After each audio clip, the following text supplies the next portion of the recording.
Shalom and welcome to another in our series of podcasts from Temple Beth Am, a dynamic center for conservative Judaism in Los Angeles. This is a recording of Rabbi Avi Havivi's weekly Siddur class. We're up to El Adon, correct? So we're talking about the first bracha of the Shema, where we appreciate God as ruler of the universe. So it's the light, the sun coming up. I'm saying this because we have a couple of people who joined along the way in the middle of our long, many months long discussion of this blessing. The light, the sun coming up, it's light out. That is a cue for us to contemplate God as God of the universe, God of nature. And so we looked at the first paragraph, Hakol Yoducha, and now we're up to El Adon. So El Adon, of course, is analogous to El Baruch Gedol De'ah, which we say on weekday mornings, which is an Aleph Bet, alphabetical acrostic poem about the heavenly bodies. And we some of you may remember, I showed you in, I think it was in Siddur Sa'ad Gaon, he said, but some people say some other prayer, a different Aleph Bet poem about the heavenly bodies. And now we have, on Shabbat morning, yet a different poem, Aleph Bet poem about the heavenly bodies, which tells us that having an Aleph Bet poem about the heavenly bodies at this point in the service was like a thing, right? At this point, we introduce a poem. Whereas El Baruch Gedol De'ah had one word per letter, El Adon as a poem has one line per letter, and each line is about 4 words long. I want to point out that in this Siddur, which I'm going to hold up, just so you see it, you might have a version of this, the English translation totally destroys the idea that this is a poem, right? So this is a poem, it has meter, it has rhyme, and the English translation totally destroys that. Marshall, you have the new Siddur. Okay, so Meyer is holding up, that's the Sachs Koren, right? So the Sachs Siddur preserves it. And Marshall, how about the new Siddur, the red one? I forget what it's called, the new conservative. Can you, you're muted, Marshall. Yeah, so Marshall, does it show it up as a poem? Hold it up to the camera to us. Closer. Yeah, so that looks like a poem in English. So unfortunately, the quote-unquote standard Siddur, which I think is the one that Jonathan has in hand, the English translation totally wipes out the idea that it's a poem. I'm not quite sure why they did that. You know, Siddur editors, etc. Okay, so here we go. El Adon al kol hama'asim. We saw kol as a key word in the last paragraph that we read last week, Hakol Yoducha. So God, ruler of all creatures. Now, who are the creatures here? Is it humans? Is it, it literally means creations, not creatures, right? So ma'asim does not imply living things. It doesn't imply human beings. So is this meant to include all, humans and all life and also the heavenly bodies? Because we'll see later on, as Meyer's sister Rena, is that her name? Meyer, your sister is Rena, pointed out last week, the heavenly bodies in this version of the poem, the Shabbat version of the poem, are also beings that have a life to them, although they're not beings in the same way that humans are. So, kol hama'asim, humans or all creatures or everything created in the universe. Okay? All creations. Baruch umvorach b'fi kol neshama. God is blessed by all life, all souls, literally. Okay? Godlo v'tuvo malei olam. God's godel and tuv, which means God's greatness and goodness, fill the universe. Da'at utvuna sovevim oto. Knowledge and discernment surround him. Now, what does it mean that God's knowledge and discernment surround him? So we could say, oh, that's just a poetic turn of phrase. It just means God is very wise, is all wise. But this Daled line has a sense, which we're going to see more of later on, that certain qualities of God are maybe imagined as forces or things that are somehow created by God that are outside of God. It's not quite like the Kabbalistic Sfirot, because this prayer is written prior to the era of classical Kabbalah, but it's a little bit like the Kabbalistic Sfirot, meaning these are attributes that God, I'm going to say, creates that are semi-independent. They're forces. That would be a better word. I think that's better. They're forces that are not just a quality of God. God is good, but rather a force that is somehow created by God. You'll see what I mean a little more later on. By the way, I want to comment on Godlo V'tuvo. Those of you with very good memories may remember that we talked about this a couple of years ago when we talked about Ashrei, that a major theme of Ashrei is connecting God's greatness to God's goodness. That's not something, you might think that's obvious, but it's not obvious. If I said to you, I don't know, tell me about the glory of the universe, then you might tell me about, I don't know, black holes or DNA and RNA or all kinds of things. You would tell me about how amazing it is, how varied existence is. But you probably wouldn't say to me, and it's morally good, if I asked you to tell me about nature. You probably wouldn't, okay? And certainly if I said to you, tell me about the powerful forces in the world, and you told me about black holes and volcanoes and tsunamis and solar flares and all sorts of things, and the temperature of the core of the sun, you probably wouldn't connect it with goodness. You'd probably say it's awe-inspiring. But rabbinic theology wants to connect power with goodness. God is all-powerful, but also all good. Again, this is really a theological idea that I would say kind of flies in the face of our scientific thinking, right? In scientific thinking, we say, well, the universe is filled with power, but that just has to do with nature. That's just science. Morality, the idea that something is good, is something else entirely. Everyone follow me? If you sort of follow me, nod your head. If you have questions about it, ask a question, right? But the rabbinic theology is no. Godel and Tuv, greatness and goodness, are both aspects of God. In other words, power, God's power, is only one aspect of God, and God's morality is another, and God contains both. Now, how does God contain both? When tsunamis kill innocent people on the beach? That is a very complicated question that people have been asking since the book of Job, or in Mesopotamian texts since about 2,000 years before the book of Job. Okay? So I'm not going to attempt to give an answer to it. Hold on a second, Meyer.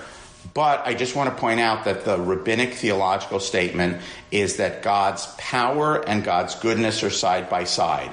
Remember, this is a blessing about the sun coming up, right? And the word that we saw about it is that this is evidence of God's rachamim, compassion, right? So the universe functioning the way it does is proof of God's compassion, according to this classical rabbinic theology. So I want everyone to see that point and just to sort of notice it, because if I was asking you to write, if I just said, write me a blessing, you author a paragraph to insert. We talked about how you can insert some other, if you choose to, you might say the opening bracha and the closing bracha and then say something in the middle about nature, a Mary Oliver poem or something like that. If I said to you, write me a paragraph about the amazingness of nature, I'm guessing that what you would write off the top of your head probably would not say, and nature, and this is evidence of God's compassion, okay, or God's goodness.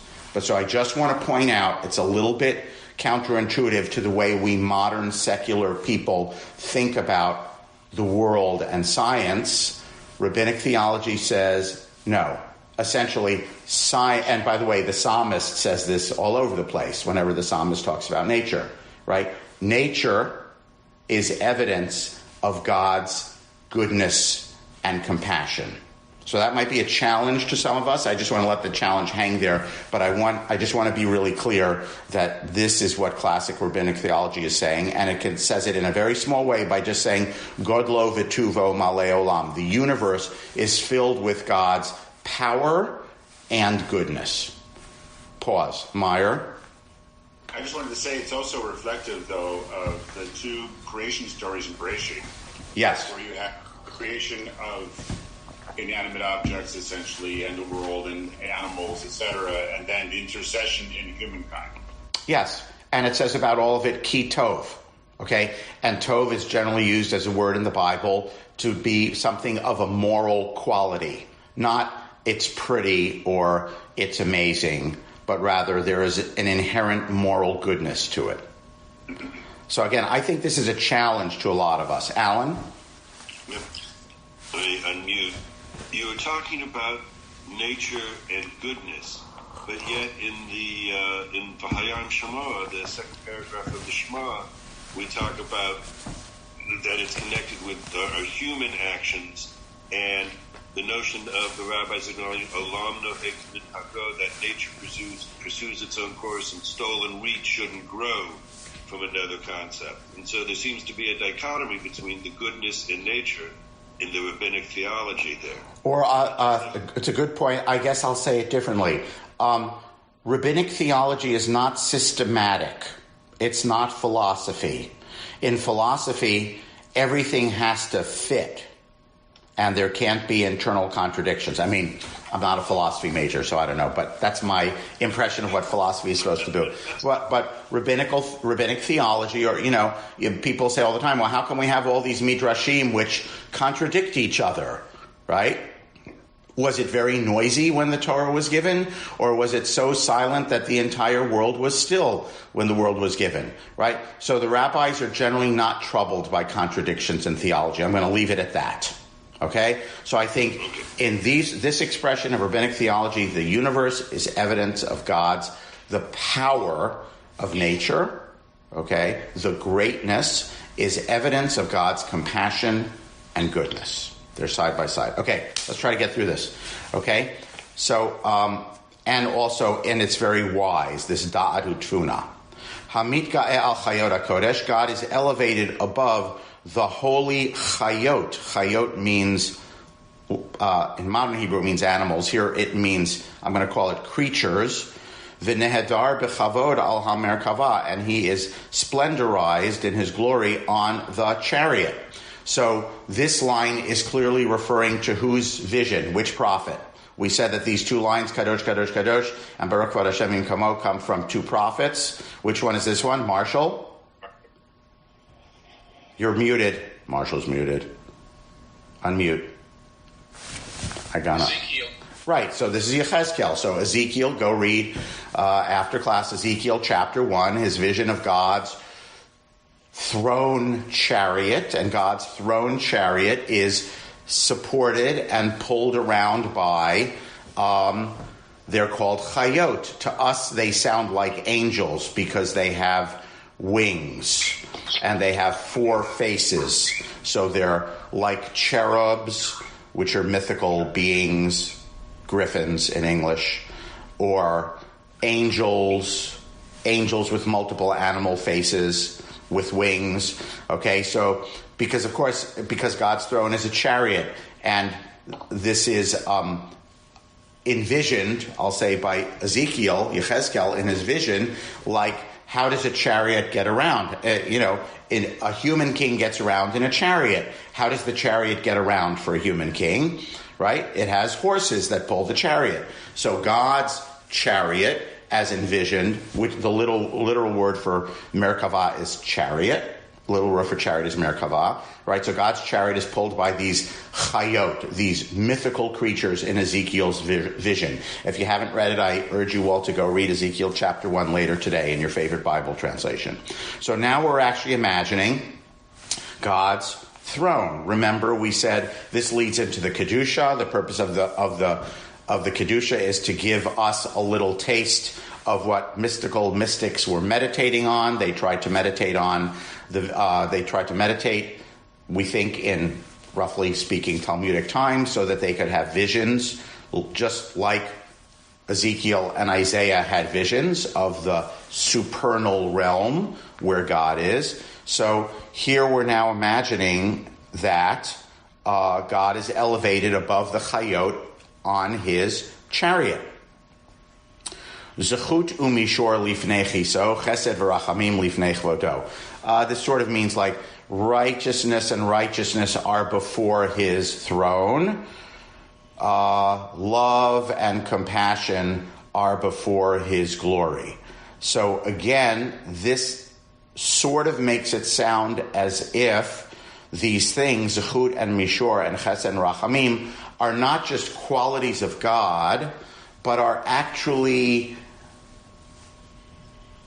forces, or I'll even go further, beings that are God's courtiers, God's servants, right?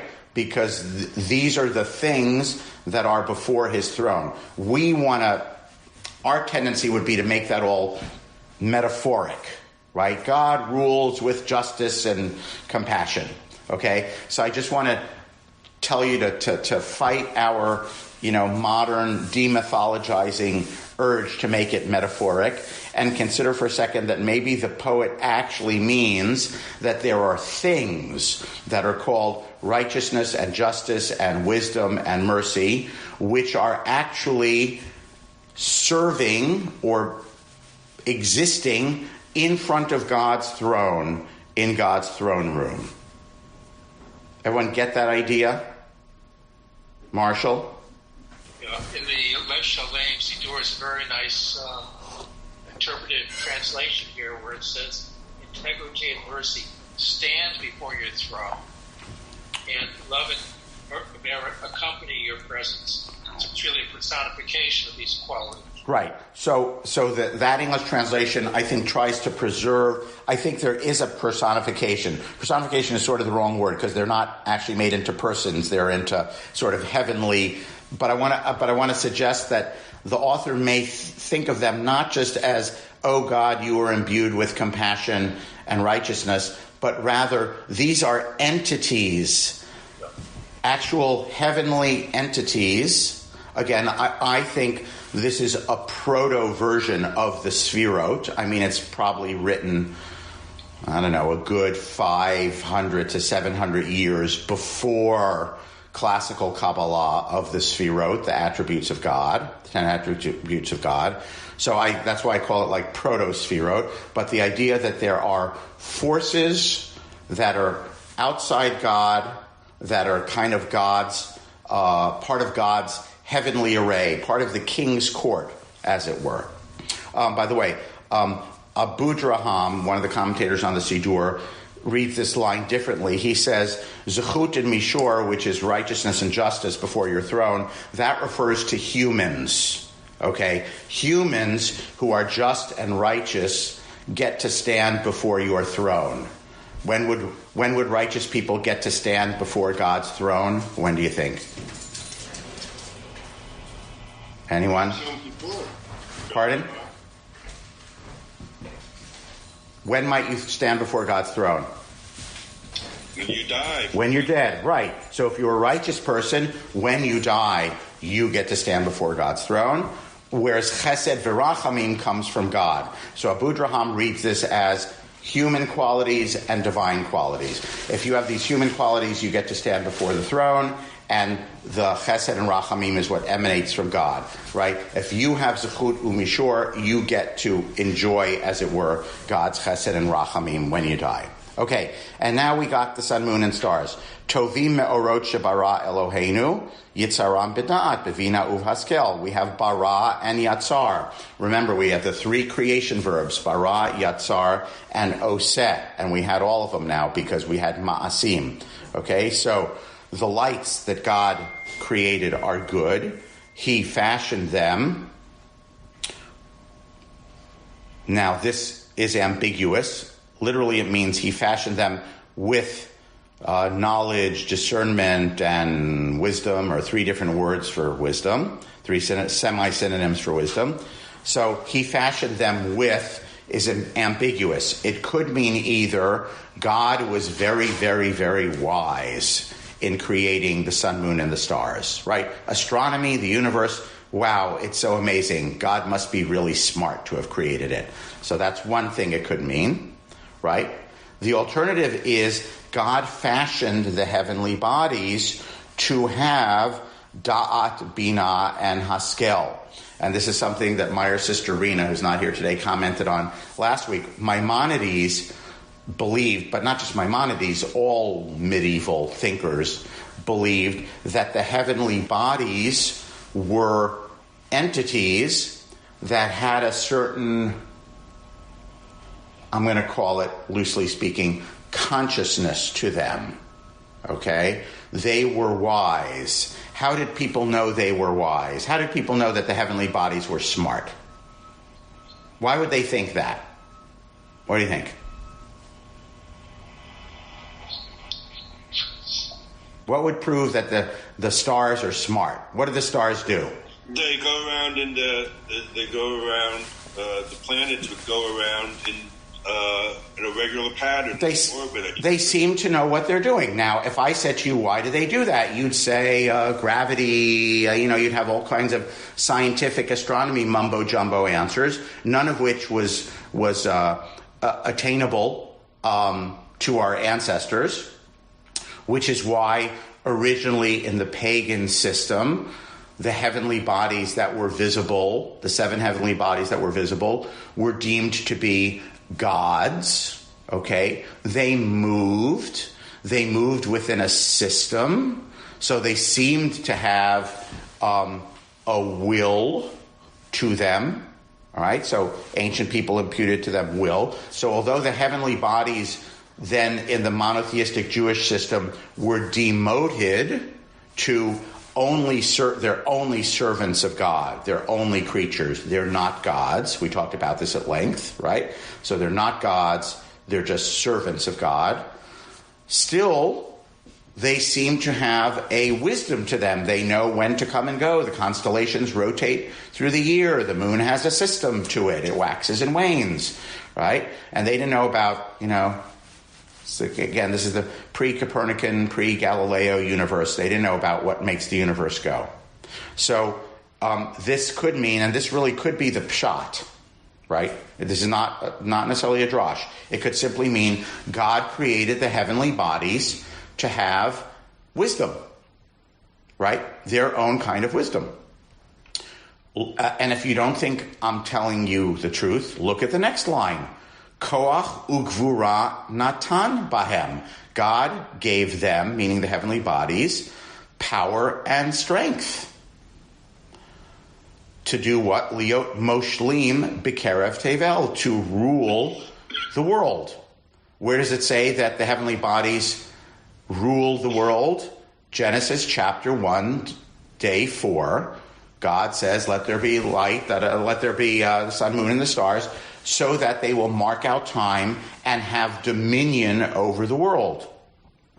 Lim shol, it's the same word. By the way, how did medieval people and some people today believe that the sun, moon, and the stars ruled the world? Astrology. Right. And by the way, Rambam says people are stupid. Everyone knows this famous passage in Rambam's Laws of Tshuva. He says, people are stupid if you believe that you don't have free choice and that your character is totally determined by the astrological configuration under which you were born. If you believe this, you're like a foolish idolater, right? But it's not true. Everyone has free choice. But Rambam does not say that astrology has no influence, right? Everyone in the Middle Ages believed in astrology. Okay? So basically, they have power. They have a certain power in the universe. Is this power, again, what's clear, because it's rabbinic theology, is this power is subordinate to God. Okay? So none of it is independent power. Right? It's all subordinate to God. Okay. Maleim ziv umfikim noga, they are full of light and they shine light. Na'ez ivam b'chol ha'olam, their light, these are different words for light, is beautiful through the whole world. Smechim b'tzeitam v'sasim b'vo'am osim be'ema ritzon konam. This is total personification of the heavenly bodies. They rejoice when they come out and they rejoice when they set. So the suns, the stars rotate around, the moon rises, the moon sets, the sun rises, the sun sets. They all do it with what quality? Joy. Why are they joyful? Osim be'ema ritzon konam. Why are they joyful? Bernie? Because they're doing the will of their creator. Yeah. So it's like, my commander says carry out an order, okay? Then, if I'm a good servant, I say, my liege, I am happy to carry out your order and go kill the Duke of Kent because you have asked me to, or whatever it is the king has asked me to do, okay? So they're God's servants, they revere God, and they are therefore happy to carry out the will of the Creator. Again, if you were writing a nature poem, you might write a very different nature poem, but this is, from, I don't know when it's from, it's in Sadya and Rav Amram, so it's before the 800s, so this is how it's all envisioned. Okay.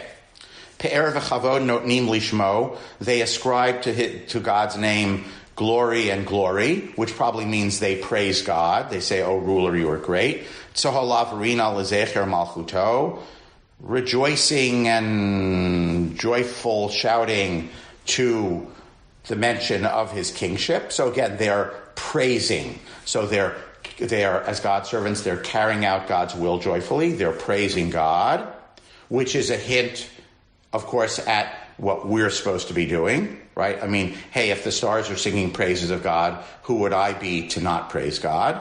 Yeah.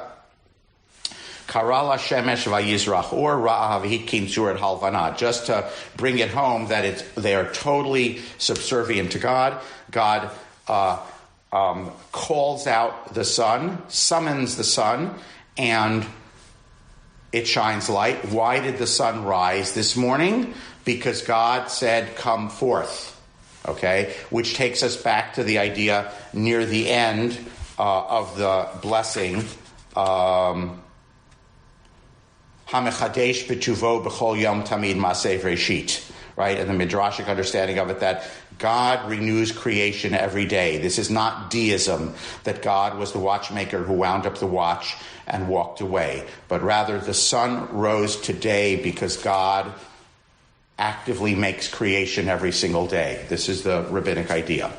Okay? So he called forth the sun. He saw and he hitkin, I'm going to call it, adjusted the shape of the moon. What's the adjustment of the shape of the moon? The moon changes shape through the course of the month. Why is it changing shape? Because God is fiddling with the knobs. Okay? Shevach notnim lo kol tzava marom. Jeff, the word tzava, again, the host. So this is all God's host, God's army, God's multitude. So the army of heaven, or the multitudes of heaven, gives God praise. Tiferet ugdula, and they give God glory, and they ascribe to God glory and greatness. Who is doing this? The Tzva Marom, Seraphim, and Ophanim, and Chayot HaKodesh. And this pulls the two mystical visions together because Seraphim is from Isaiah, chapter 6, right? That's Isaiah's vision of Kadosh, Kadosh, Kadosh. It's the Seraphim that say Kadosh, Kadosh, Kadosh. And Ezekiel chapter 1, who talks about the Ophanim, the wheels, and the Chayot. The chariot has creatures, like in lieu of regular horses on earth, who pull the chariot, and the chariot has wheels so that it can move. And Ezekiel describes these mystical, weird kind of wheels that are hard for us to imagine. So here we have all of these ideas. God is the God of the universe, heavenly bodies, they're doing God's will, they have a quasi-independent status, but they're meaning they are entities that have a life of their own, but they are totally subservient to God's will. And then the poem brings us back beautifully to the theme of light. I think I'll stop here for today, but we'll pause for questions or comments. And I guess that means we'll do one more week on the Shabbat version of the blessing, because we didn't finish today. But I'll pause for questions or comments. Yeah, Larry, unmute.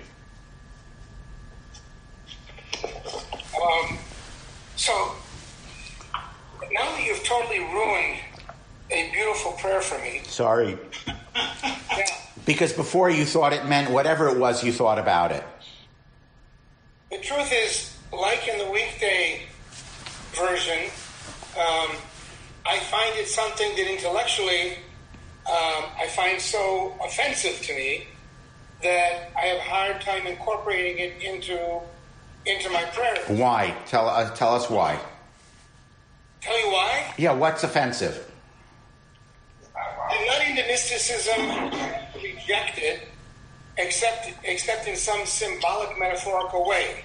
So if I can overcome it by finding a metaphor, I do that. Okay. But when it's so much in my face, which Adon really is, almost requiring me to believe in the power of stars to rule my life, I need another explanation in order to be able to sing it joyously. Meyer is going to try to help you now, I can tell. Go ahead, Meyer.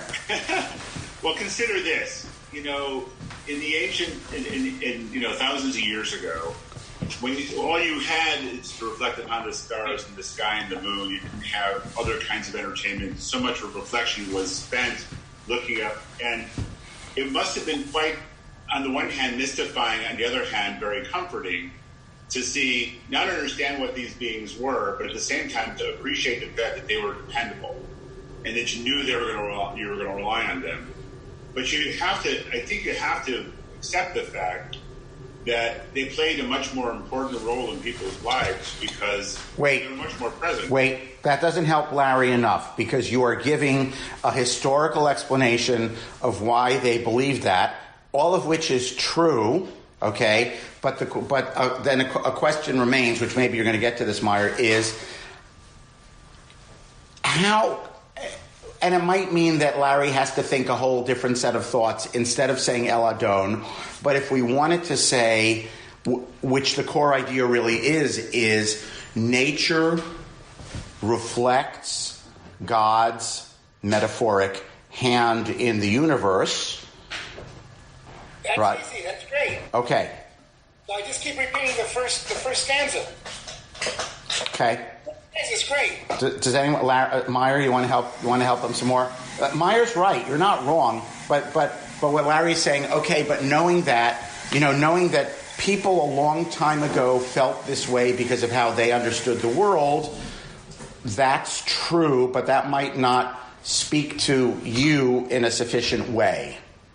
Then I'm like reading some poem of what people believed 1,500 years ago. Nice. But I don't believe that now. But faith is still an expression of humility. And I think that there's an element of the small speck you are in the universe. And I think that part of that is that awe and mystical quality that's applied to that, because you appreciate that there's so much more that you don't have control over and that you're a little piece. And I think that's part of what this is, in the sense of why we continually try to figure it out and try to see what our place is in the world. Okay. Can I respond to that briefly? Sure. So I accept that completely, and I will admit that is a large part of my davening, at least when I'm trying to do, when I'm in the right zone.